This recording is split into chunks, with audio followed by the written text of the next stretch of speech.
Welcome back on this Wednesday. We're going to pick it up starting at verse 10. We're going to read all the way through 17, and then we'll talk more about it. Verse 10. On their return, the apostles told him, Jesus, all that they had done. And he took them and withdrew apart to a town called Bethsaida. When the crowds learned it, they followed him, and he welcomed them and spoke to them of the kingdom of God and cured those who had need of healing. Now, when day began to wear away, the 12 came and said to him, send the crowd away to go into the surrounding villages and countryside to find lodging and get provisions, for we are here in a desolate place. But he said to them, you give them something to eat. They said, we have no more than 5 loaves and 2 fish, unless we are to go and buy food for all these people. And there were about 5,000 men.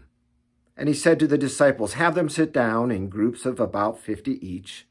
And they did so, and had them all sit down. And taking the 5 loaves and the 2 fish, he looked up to heaven and said a blessing over them. Then he broke the loaves and gave them to the disciples to set before the crowd. And they all ate and were satisfied. And what was left over was picked up, 12 baskets of broken pieces. First of all, let's look at the map again to show approximately where Bethsaida was. And he said it was in the region, the way the Greek reads, it's in the region around Bethsaida. It wasn't in the town itself, but in the countryside around it. It's kind of a desolate place in many ways. He withdrew probably to continue teaching his disciples after they got back. But when the people followed, it says he welcomed them and he preached and healed, much as his disciples had been doing immediately before this. And then there is the miracle.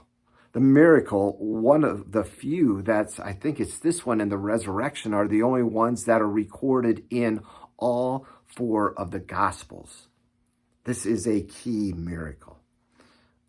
In many ways, it's the climax of Jesus' ministry there in Galilee.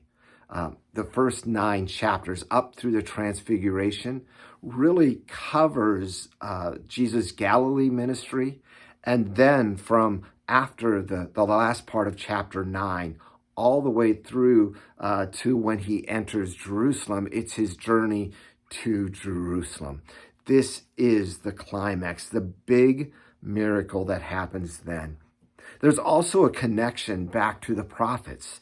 2 Kings 4, verses 42 through 44, just a short passage. I encourage you to read that and how Elijah divided up bread among many people with some left over as well. Not as great as Jesus' miracle, but very much similar. Again, this is a second connection made to the prophets of old in this chapter. 2 other meals would be very important. Now, we already saw him eating with tax collectors and sinners. We saw him eating with a Pharisee as well when he was anointed. Here we see a great meal, not in the normal setting, but out in the countryside with 5,000 people. The next one that we see that will be important is the Last Supper, and then the final one that is after the resurrection in Emmaus with the 2 disciples there.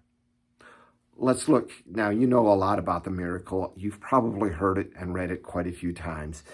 This is a little bit different version than some that we read. One thing that they all talk about are the 12 baskets remaining, 1 for each of the disciples.